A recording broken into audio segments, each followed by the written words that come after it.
God's beautiful creation in the world is nature. The glory of nature also gives evidence of God's existence and precision. Through nature, God is able to teach us. For example, when you visit natural places to go away from your work during the holidays, you felt some strength and higher energy in you at that time. It is due to the natural power surrounded at you, which gives them more energy to live and love your life.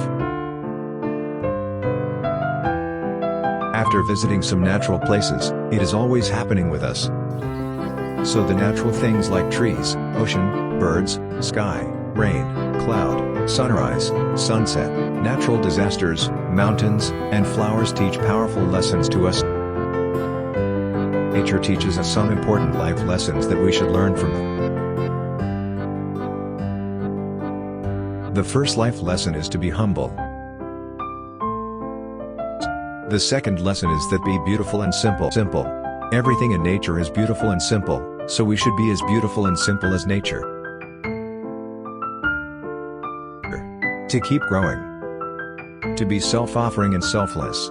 Nature is selfless and it gives everything to us without demanding anything. The best example of it is the trees that give the fruits, shades, and much more to us without demand anything. It teaches us that giving and offers are great things and it spreads happiness among others. It also teaches us to give importance to small things in your life. So feel the beauty of nature with me. And save the soil. #SaveSoil